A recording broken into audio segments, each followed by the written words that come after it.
This is the story about how becoming a mom changes you as a woman. When I look into my child's face, their first laugh, their embrace, I forget myself and I'm floating in space. You have been waiting all your life to become a mother.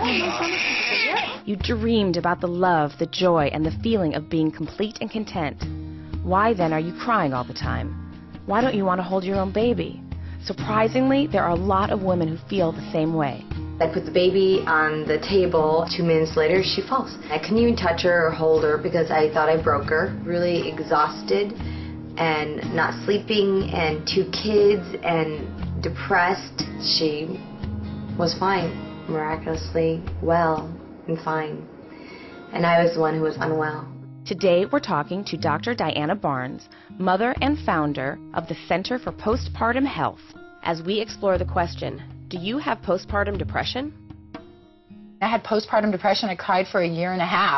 I know how isolated that I felt, and I would not wish that on anybody. This is a job without any validation. You just feel so bad so many times. And it's really hard to spend a whole day in a house with a baby. And a crying baby, it's even worse. So, Dr. Barnes, can you tell us what postpartum depression is? It's changes in brain chemistry that occur after the birth of a child. Formerly, we kind of thought of the baby blues as everything. It was the umbrella term for every single kind of depression. About 4 out of 5 women who give birth are going to experience the baby blues.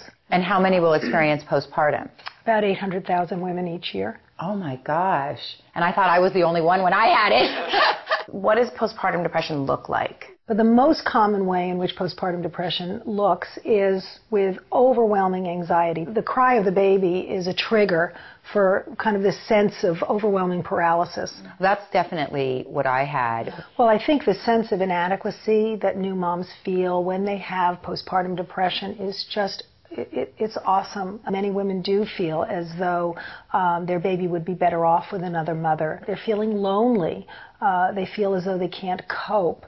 Even though my family was around me and I had a lot of support, I still felt in my world I was by myself. It's interesting because there is a language that women use to describe their symptoms. You'll hear women talk about going through the motions. You know, I'm taking care of my baby, but there's a wall. I feel emotionally disconnected. Right. Well, a lot of women had told me, even with the breastfeeding, you know, it's such a beautiful experience. It's so bonding. I mean, granted, I had twins, but I didn't feel any of that. I thought it was awful. I felt like I was a cow and like I had to feed these babies. And then when there wasn't enough milk, I felt like, you know, now I can't even feed my children. There are 2 important ways in which women tell themselves they're good mothers.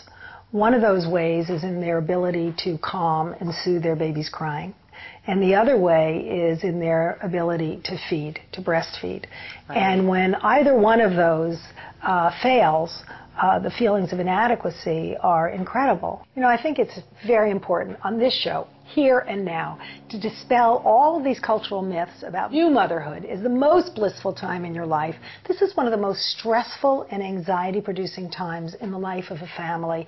And I don't know about you, but I don't know any other job where you're on call 24 hours a day, 7 days a week, where you don't get to take a lunch break, where you don't get to go to the bathroom by yourself, where you don't get a paid vacation.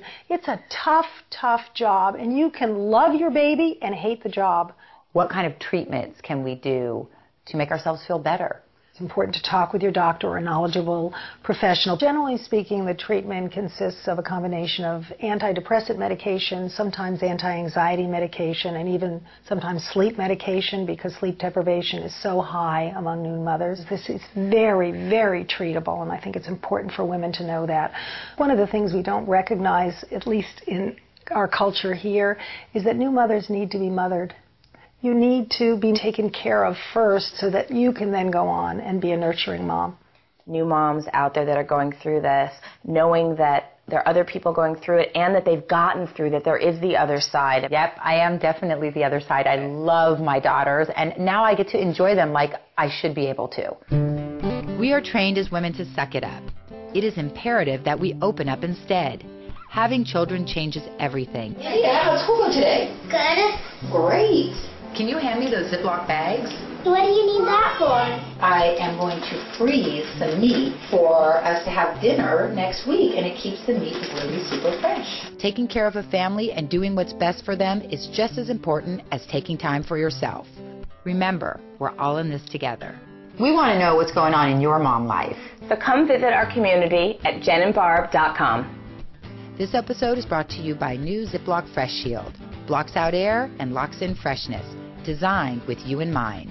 My daughter's 2 years old now, and I'm healthy. I am definitely the best mom, probably, and able to handle a career and my 2 kids. I think that us as mothers, we try and fix everybody, and we forget to fix ourselves.